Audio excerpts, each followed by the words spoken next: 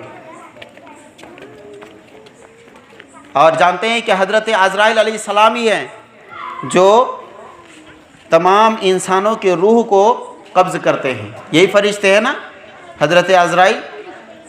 رب تبارک و تعالیٰ نے جب پوچھا اے فرشتے بتا کیا کہا، تو کہا کہ وہی فریاد زمین کر رہی تھی، پھر تو نے کیسے لے کے آ گیا؟ کہا اے اللہ تیرا حکم تھا اس لیے میں نے اس کی فریاد کو انسنا کر دیا۔ اللہ نے اسی وقت ڈیوٹی دے دی، اللہ نے ڈیوٹی دے دی کہ پھر تو ہی وہ فرشتہ ہے جو تمام انسانوں کے روح کو قبض کرے گا۔ اب انسان کو کتنی بھی تکلیف ہوگی، حضرت عزرائیل علیہ السلام ہی روح کو قبض کریں گے۔ تفاسیر میں ہے موجود، ائمہ تفاسیر لکھتے ہیں کہ اللہ تبارک و تعالیٰ نے حضرت آدم علیہ السلام کی پیدائش زمین سے مٹی، ہوا، پانی اور آگ، ان چاروں چیزوں کو فرشتوں سے حکم فرما کر کے ایک اکٹھا کروایا، اور اس کے بعد کہتے ہیں کہ تقریباً مسلسل 40 دن تک ان چیزوں پر بارش ہوتی رہی، اور اس کے بعد نہ جانے کتنے دنوں تک اس کا گارا بناتے رہے، گارا بناتے رہے، اور اس کے بعد پھر ایک نقشہ بنایا گیا، شکل بنایا گیا، حضرت آدم علیہ السلام کی تصویر بنائی گئی۔ اس کے بعد اب تو یہ صرف ایک پتلا جیسا تصویر ہے، پتلا جیسی ایک تصویر ہے، اب اس پہ اللہ تبارک و تعالیٰ نے روح کو ڈالنا چاہا، روح کو ڈالنا چاہا۔ اس میں ایک بات اور میں آپ کو بتا دوں کہ اللہ نے تمام انسانوں کے ارواح کو ایک دن میں ہی پیدا فرما دیا ہے۔ آدم علیہ السلام کے پیدائش سے پہلے ہی رب نے آدم سے لے کر قیامت تک جتنے بھی لوگ دنیا میں آئیں گے تمام کی روحوں کو اللہ تعالیٰ نے پہلے ہی پیدا فرما دیا، اور اس کے بعد تمام روحوں کو اللہ نے ارشاد فرمایا تھا الستو بربکم، کیا میں تمہارا رب نہیں ہوں؟ تو تمام روحوں نے اکٹھا ہو کر جواب دیا تھا بلا، کیوں نہیں اے اللہ، تو یہ ہمارا رب ہے۔ تمام روحوں نے اقرار کیا تھا۔ اس کو کہتے ہیں عالم ارواح۔ کیا بولتے ہیں اس کو؟ عالم ارواح۔ عالم ارواح نے ہماری تمام روح نے اللہ کے سامنے اقرار کی تھی اے اللہ تو یہ ہمارا رب ہے، لیکن آج دنیا میں آنے کے بعد دنیا جو ہے نا لوگ بدل جاتے ہیں۔ تو یہ عالم ارواح میں روحوں کو اللہ نے پیدا فرما دیا تھا، اور ایک ایک کر کے جیسے جیسے لوگ دنیا میں آئیں گے اللہ تعالیٰ ان روحوں کو ان کے جسموں پر ڈال دے گا۔ اب اس کے بارے میں بھی قرآن پاک میں تفسیر ہے کہ جب بچہ ماں کے پیٹ میں 4 مہینے کا ہوتا ہے تو اس کے اندر روح ڈال دی جاتی ہے۔ اس کی تفصیل بڑی لمبی ہے، انشاءاللہ کبھی میں بیان کروں گا۔ تو ابھی حضرت آدم علیہ السلام کی شکل پیدا ہوئی، شکل جو ہے بنایا گیا، اب روح ڈالنا چاہا، اللہ کا حکم ہوا، روح جب اندر جانے لگی تو روح کپ کپاتی پھر واپس ہو گئی، یعنی منہ کے اندر سے جانا تھا لیکن روح اندر جا نہیں پائی، پھر واپس ہو گئی۔ پھر دوسری بار کوشش کی، دوسری بار بھی روح اندر نہیں جا سکی، پھر واپس ہو گئی۔ اب یہ روح اندر کیوں نہیں جا پا رہی تھی آدم علیہ السلام کی اس مورتی کے اندر اور اس شکل کے اندر؟ اس لیے کہ ایک مٹی کی وہ مورت بنائی گئی تھی، مٹی کی شکل دی گئی تھی، اور مٹی کے اندر اندھیرا سا چھا تھا، ایک اندھیرا تھا، اور اس اندھیری کی بنیاد پر چونکہ روح جو ہے یہ ایک نور ہے، اور نور کا دخول کبھی اندھیری میں نہیں ہوتی، اگر اندھیری ہو تو نور نہیں ہوگا، اگر نور ہوگا تو اندھیری نہیں ہوگی یا اندھیرا نہیں ہوگا۔ تو یہ اندھیرا اور نور یہ ایک دوسرے کا اپوزٹ ہے۔ تو کہتے ہیں کہ چونکہ آدم علیہ السلام کی جو مورت بنائی گئی تھی اس کے اندر اندھیرا،